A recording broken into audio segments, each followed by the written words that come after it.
Hola, mi amigo querido.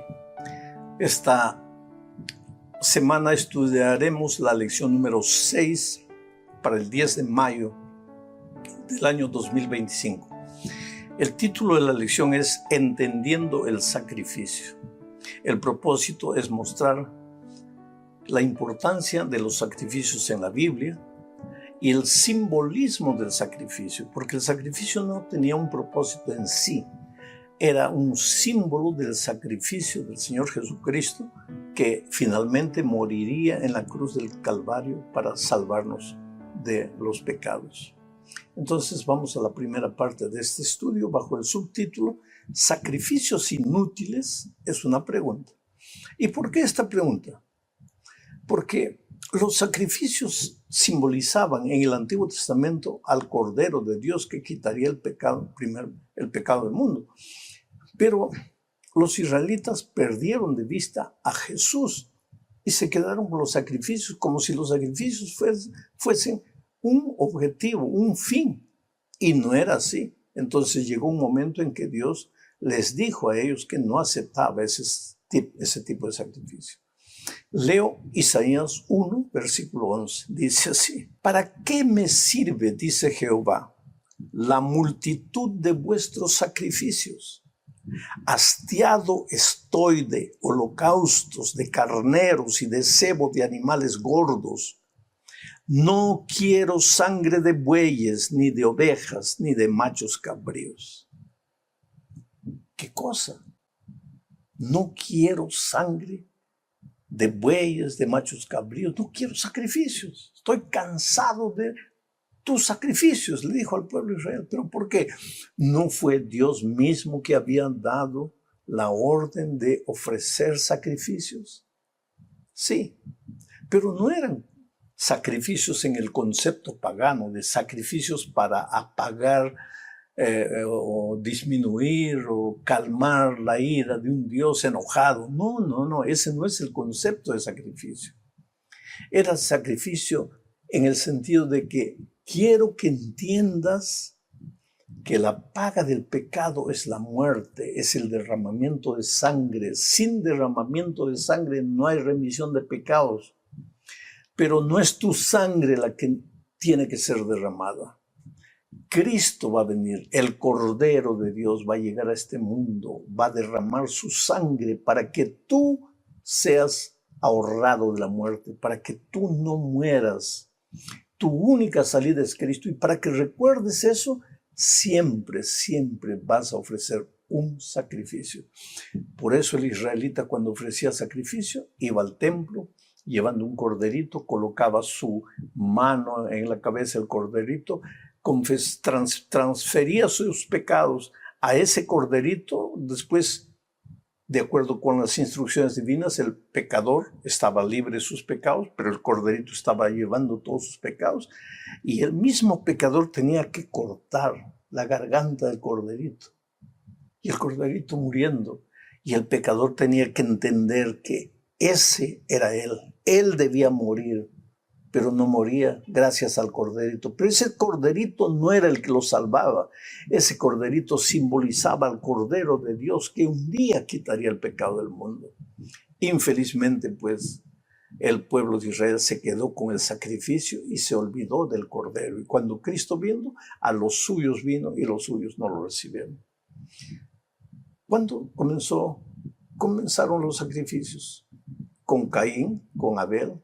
Y yo diría antes, porque la Biblia no dice que un cordero fue sacrificado, pero la Biblia dice que después del pecado, Dios cubrió la desnudez de Adán y Eva con pieles. ¿Pieles de qué? De ovejas. Pero la oveja no había muerto naturalmente. Una oveja fue sacrificada, un cordero fue sacrificado. Con la piel fue cubierto la desnudez de Adán y Eva. Entonces, ahí estaba implícito. Ese cordero simbolizaba a Cristo. Nuestra desnudez espiritual, nuestra desnudez moral es cubierta por el sacrificio de Cristo. Entonces arreglamos nuestra vida con Dios. Por eso Pablo en Romanos dice: reconciliados pues para con Dios como reconciliados. Cuando aceptamos a Cristo, tenemos paz en el corazón. Bueno, vamos a la segunda parte de este estudio bajo el título de Sangre de toros y de machos cabríos. Algunos han criticado la idea del sacrificio como algo cruel, sanguinario. Sin embargo, ese es justamente el punto. La muerte de Cristo fue cruel, injusta, sanguinaria. Y eso nos muestra lo feo del pecado, lo horrible del pecado. El pecado no es un error, una falla que tuve. No. Es ofensa al Dios vivo. Y tiene una consecuencia, es la muerte. ¿Por qué? Porque pecado es alejarte de Dios. Y si Dios es la vida y te alejas de Dios, pues entras al territorio de la muerte. Mereces morir. Y la única manera de pagar el precio de tu rebeldía contra Dios es derramamiento de sangre. Pero Cristo vino, murió en la cruz, derramó su sangre para cubrir la multitud de nuestros pecados. Leo Hebreos capítulo 10, versículo 3, versículo 4 y versículo 10. Dice así: pero en estos sacrificios, está hablando de los sacrificios de Israel, cada año se hace memoria de los pecados, porque la sangre de los toros y de los machos cabríos no pueden quitar los pecados. Eran sacrificados, pero no podían quitar los pecados. ¿Por qué? Porque solo eran un símbolo del Cordero de Dios que vendría después. Sigo leyendo. En esa voluntad somos santificados mediante la ofrenda del cuerpo de Jesucristo, hecha una vez y para siempre. ¿Entiendes? No eran los sacrificios en sí los salvadores. Eran apenas un símbolo del sacrificio de Cristo en la cruz del Calvario. ¿Cuál fue el problema de Israel? Confundieron las cosas. Se concentraron en las cosas que veían y dejaron de ver el sentido profético de esos sacrificios, que era la muerte de Cristo. ¿Cuál puede ser el problema hoy? Que nosotros veamos las cosas, el templo, el banco de la iglesia, el piano, el púlpito, la cortina, y nos olvidemos de ver al Señor Jesucristo, que un día murió en la cruz del Calvario por nosotros. Cuando estamos más preocupados con objetos, con cosas, y no nos preocupamos por los seres humanos para llevarlos a Jesús, hay un peligro terrible para nosotros, queridos. Porque cuando Cristo venga a esta tierra, no va a llevar un banco de la iglesia para el cielo, ni un púlpito, ni un piano, ni una cortina, ni un ladrillo. Solo va a llevar seres humanos que aceptaron a Jesucristo, que se arrepintieron de sus pecados, que aceptaron ser cubiertos por la sangre de Cristo, por la gracia maravillosa del Señor. Vamos al punto 3 de este estudio, bajo el título de El Cordero de la Pascua. El cordero que era ofrecido por Israel en la Pascua tenía que ser perfecto. ¿Por qué?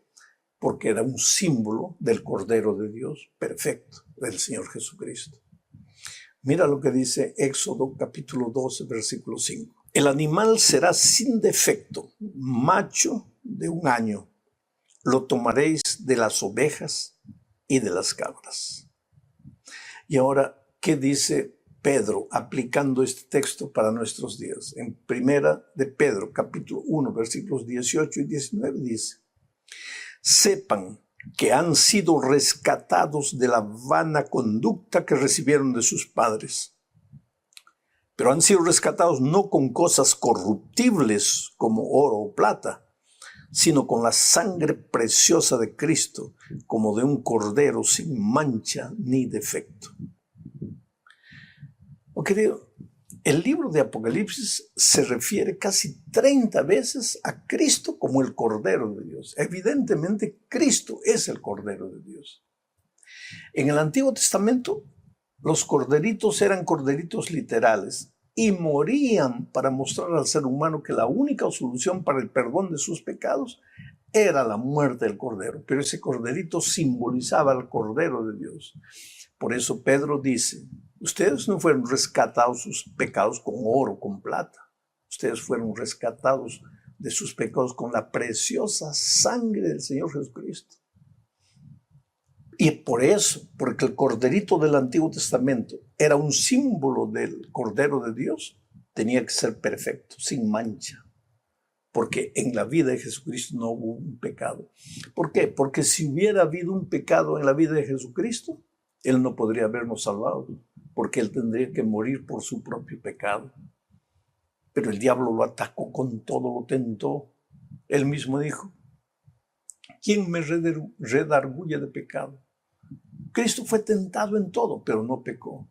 Y entonces ahora nos entrega su vida inmaculada. Toma sobre sí nuestros pecados, nuestras maldades y muere en la cruz en silencio como un cordero, nos reclama.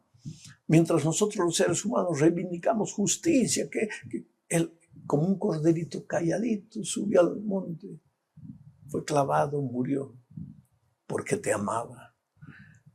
Porque querido, tú y yo, a pesar de lo que podamos ser, somos lo más precioso que Dios tiene en esta vida. O como Dios te ama. Como Dios conoce tu lugar, tu corazón, tu historia, tu vida. No tengas miedo, no te desesperes, no creas que porque caíste una vez ya estás perdido. El Señor Jesús está con los brazos abiertos, siempre esperando tu regreso. El Cordero de Dios ya murió en la cruz del Calvario por ti. Vamos a la cuarta parte, porque la salvación no termina con la muerte de Cristo. Ahí está garantizada nuestra salvación. Fue pagado el precio de nuestros pecados, pero la experiencia de la salvación no termina ahí. Jesús en el templo. Cuando Jesús entró al templo, lo limpió. Y si Jesús entra a tu vida, al templo del Espíritu Santo, que es tu cuerpo, tiene que limpiarlo. Jesús santifica una vida, porque no hay perdón sin santificación. Si tú aceptas el perdón divino, estás aceptando su transformación, su santificación. No puedes decir que has sido perdonado por Dios para continuar revolcándote en la miseria del pecado. Si has sido perdonado por Dios, tiene que ser transformado. Leo Salmo 5:4, dice así: tú no eres un Dios que se complace en la maldad. El malo no habitará junto a ti. No hay lugar. ¿Por qué digo esto?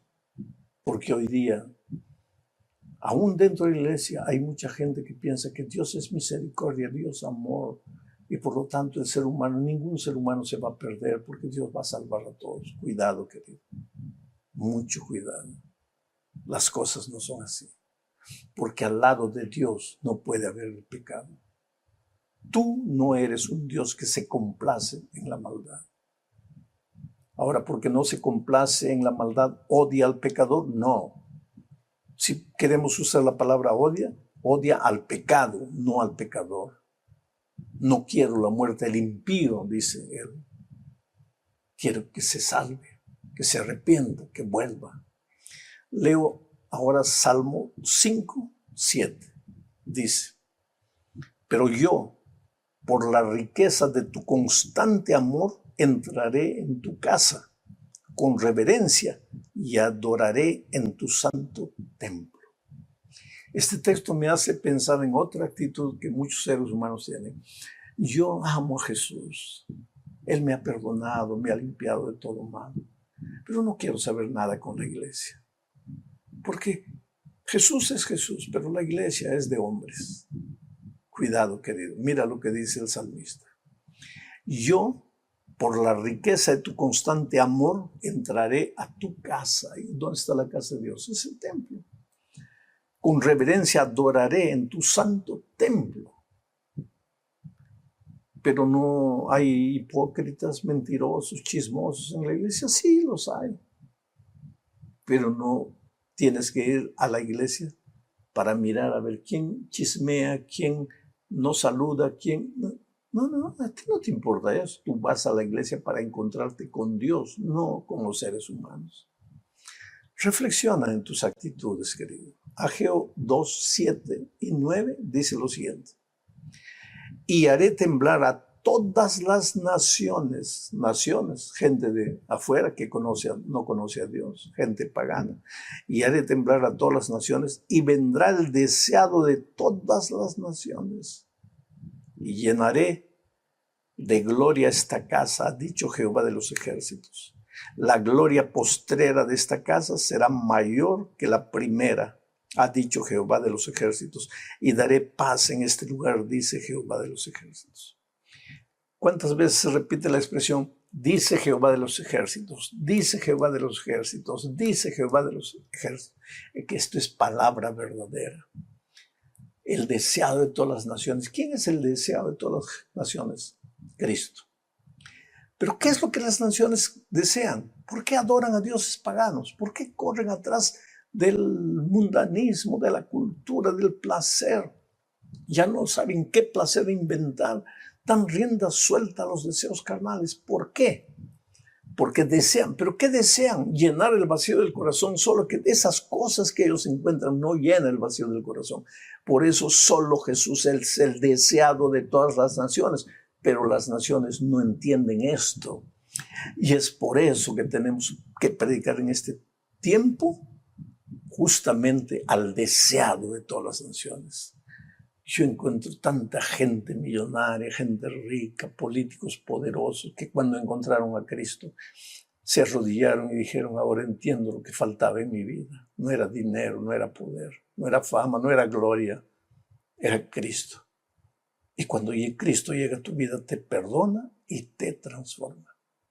Ahora, ¿en qué sentido el primer templo no tendría la gloria del segundo templo? Si comparamos, el primer templo construido por Salomón es una cosa majestuosa, impresionante. El segundo templo, en el aspecto físico, no se llega a equiparar al primer templo. ¿Pero en qué sentido el segundo templo tuvo mayor gloria? Es que al segundo templo entró el Señor Jesucristo. Y lo que le da gloria, la verdadera gloria a algo, no son las cosas, es Cristo.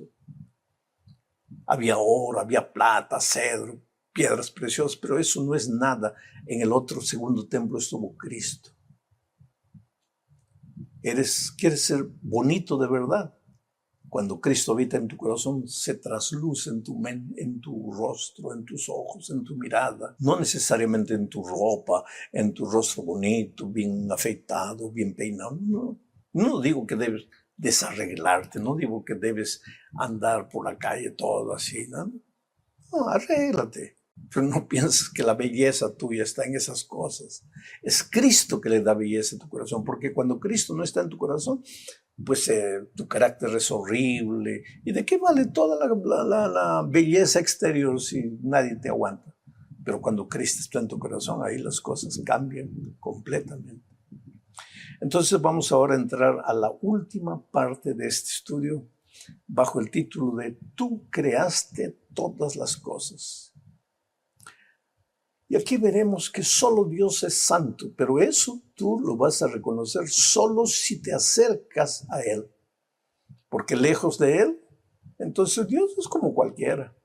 Pero cuando tú te acercas a Él, entiendes que tú eres un pobre, miserable pecador, eres criatura y que Dios es santo. Mira lo que dice Isaías 6, 1 al 4. En el año que murió el rey Usías, dice Isaías, yo vi al Señor sentado sobre un trono alto y sublime, y sus faldas llenaban el templo. Por encima de él había serafines. Cada uno tenía 6 alas, con 2 cubrían sus rostros, con 2 cubrían sus pies y con 2 volaban. Y el uno al otro daba voces diciendo, Santo, Santo, Santo Jehová de los ejércitos. Toda la tierra está llena de su gloria. Y los quiciales de las puertas se estremecieron con la voz del que clamaba y la casa se llenó de humo. Qué privilegio. Isaías tuvo el privilegio de ver la gloria de Dios, rodeado de querubines, Dios en su trono. El templo todo se llenó de la gloria de Dios. ¿Por qué?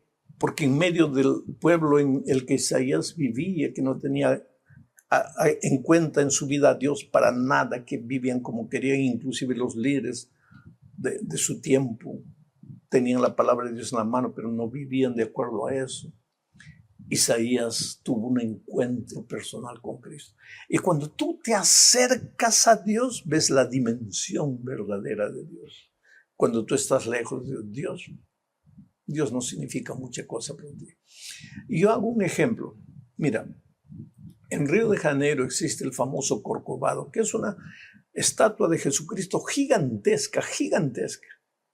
Pero cuando tú estás distante, cuando tú estás en la ciudad de Río, miras al Corcovado y ves el Cristo Redentor, se llama esa estatua.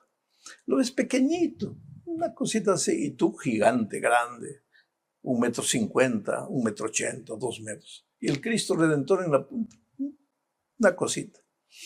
Pero si tú te acercas, comienzas a subir, a medida que vas subiendo, a medida que te vas acercando, tu tamaño para ti mismo comienza a disminuir y la figura de Cristo comienza a aumentar. Y cuando tú llegas a los pies del Cristo Redentor, tú eres nada delante de aquella gigantesca estatua. Estatua aparte. Vamos a la realidad. Cuando tú estás lejos de Cristo, tú eres el grande, el importante. Cristo es nada. Pero a medida que te acercas de Cristo, tú desapareces, ves tu insignificancia y ves la presencia de Cristo, omnipotente, soberano. Oh querido, cuán lejos o cuán cerca estás de Cristo. Cada día abre la palabra de Dios, ora, busca una persona, habla del amor de Cristo por ella. De esa manera tú creces en tu experiencia con Jesús cada día. Y a medida que creces en tu experiencia, el carácter de Jesús se refleja en tu vida. Y tus relaciones en el trabajo, en el vecindario, en la casa se arreglan. Y todos comienzan a amarte. ¿Por qué? Porque Cristo está reflejado en tu vida. Un abrazo, que Dios te bendiga ricamente. Felicidades.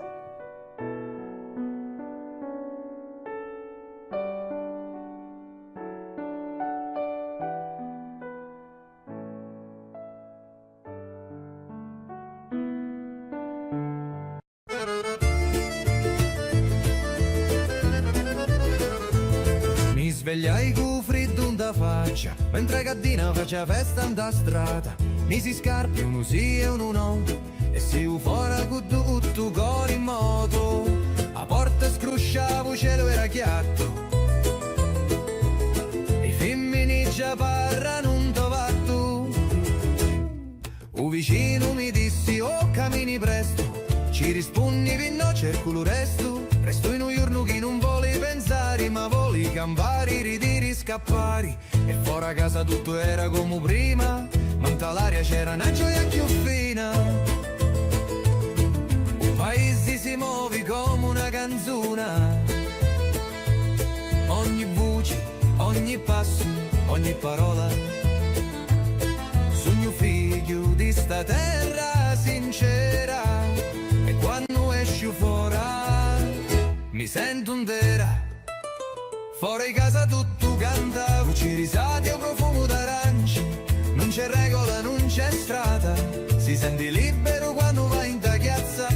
Fuori casa scatta vita, giorno ridiamente si sfila con una festa fatta pinnenti, ma resta in ta memoria sempre presenti. O picciriddu giocava con una rota, una signora impostava roba asciutta, o parrino passava con